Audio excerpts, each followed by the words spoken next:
Daily Darbar நேயர்கள் அனைவருக்கும் வணக்கம். பல விஐபி கான்ஸ்டிடியூன்சி வந்து நம்ம பார்த்திருக்கிறோம். ஆனா இன்னைக்கு நம்ம பாக்குற விஐபி கான்ஸ்டிடியூன்சி என்ன அப்படின்னு பாத்தீங்கன்னா, பேச்சாலேயே இந்த தொகுதியை வந்து பெற்றிருக்கிறார்கள் இருவர். ஒன்னு திமுகவை சேர்ந்த தமிழன் பிரசன்னா அவர்கள், இன்னொன்னு திமுகனா அதுக்கு போட்டி வந்து தாவேகா தான். எப்பவுமே திமுக அண்ட் தாவேக்கு தான் போட்டி. தாவேகா சார்பாக அவர்களுடைய கொள்கை பரப்பு செயலாளரான நட்சத்திர பேச்சாளரான ராஜ்மோகன் அவர்கள் நிற்கிறாங்க.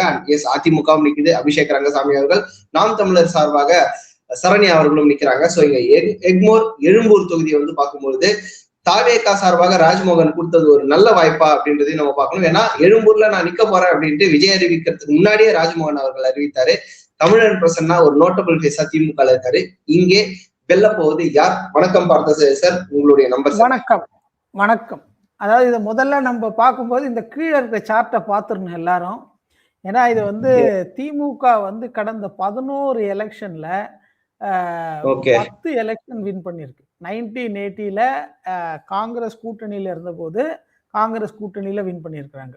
நடுவுல ஒரே ஒரு எலெக்ஷன் தான் வந்து 2011ல வந்து அதிமுக அலையில வின் பண்ணது வந்து டிஎம்டிகே. 91ல வந்து பயங்கரமான ஆன்டி டிஎம்கே இருந்த போதும் இங்க திமுக ஜெயிச்சது நம்ம மறந்து. அதான் எல்லாருக்கும் ஞாபகம் இருக்கும். பருதி இளம்வழுதி வந்து கருணாநிதியால அவ்வளோ புகழப்பட்டார் அந்த எலெக்ஷன்ல. ஏன்னா எனக்கு தெரிஞ்சு அவர் ஒருத்தர் தான் ஜெயிச்சார்னு நினைக்கிறேன், கருணாநிதி அவர்களை தவிர. சோ 4 பேர் மொத்தமா திமுக ஜெயிச்சதுல இது ஒண்ணு அப்படின்னும் போதே இது ஆமா, இவரு தான் வந்து அந்த அசம்பிளில வந்து ஏதோ ஒண்ணு அந்த திமுக அசம்பிளிக்குள்ள நிலைநாட்டதே பருதி இளம்பழுதி தான். சோ அதனால வந்து என்னைக்கா இருந்தாலும் அது வந்து ஒரு டிஎம்கேவோட கோட்டை. பிளஸ் நீங்க சொல்ற மாதிரி தமிழன் பிரசன்னா அவரு வந்து நல்ல சிறந்த பேச்சாளர். அவரு வந்து பிளஸ் வந்து இங்க வந்து நீங்க பாத்தீங்கன்னா இங்க ஒரு பெரிய சேலஞ்ச் என்னன்னா 1,39,000 வாக்குகள் குறைஞ்சிருக்கு. ஏன்னா இந்த எழும்பூர் தொகுதியில 43% தான் வாக்கு பதிவாயிருக்கு. போன தடவை ஆல்ரெடி கம்மியா தான் வாக்கு பதிவாயிருக்குது. பாத்தீங்கன்னா அதாவது 2,74,000 வாக்கு இருந்தது, இப்போ 1,34,000 வாக்கு. அதாவது இதுல என்னன்னா ஒரு காமெடியா சொல்லணும்னா, எழும்பூர்ல வந்து வரவங்க எல்லாம் வந்து வெளியூர்ல இருந்து வரவங்க ஓட்டுக்கும் ரெஜிஸ்டர் பண்ணிட்டு அவங்க வேலையை முடிஞ்சோடனே கிளம்பி போயிடுறாங்கன்னு நினைக்கிறேன், ஓட்டை தூக்காம.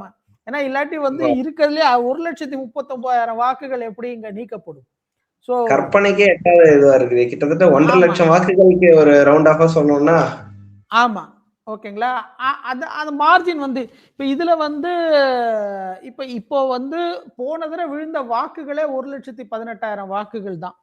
அது விழுந்தாலே வந்து 90% வாக்கு பதிவாகணும். இந்த தடவை நம்ம சென்னையில வந்து நம்ம எல்லாருமே நோக்க வேண்டியது இந்த தடவை வாக்குப்பதிவு எப்படி இருக்கும் அப்படிங்கிறது தான். குறைஞ்சது வந்து சென்னையில வந்து 80% வாக்கு இருந்தாதான் நம்ம சொல்ற பல கணக்குகள் வந்து நிற்கும்.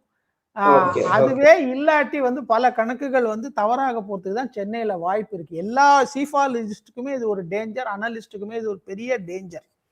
ஏன்னா வந்து ரொம்ப கஷ்டமான கணிப்பு தான் இது. பட் ஆனா இது வந்து திமுகவுக்கு வந்து பயங்கர கோட்டையா இருக்கிறதுனால இது வந்து சார் ஜஸ்ட் ஒன் வேர்ட் ஆன்சரா நான் கேட்க விரும்புறேன். அதிமுக தாவேகாவா இரண்டாவது இடத்துக்கு இங்க வந்து தாவேகா வரத்துக்கு கொஞ்சம் க்ளோஸ் வாய்ப்பு இருக்கு. ஓகே, கேண்டிடேட் அப்படின்றதாலயே இல்ல ஜெனரலா தாவேகா கூட கேண்டிடேட் வரதுனால ஒரு ஏன்னா இங்க வந்து தாவேகா ஓரளவுக்கு இம்பாக்ட் பண்ணக்கூடிய ஒரு 5-6 தொகுதியில இந்த ஒரு தொகுதியும் பார்க்கப்பட்டது.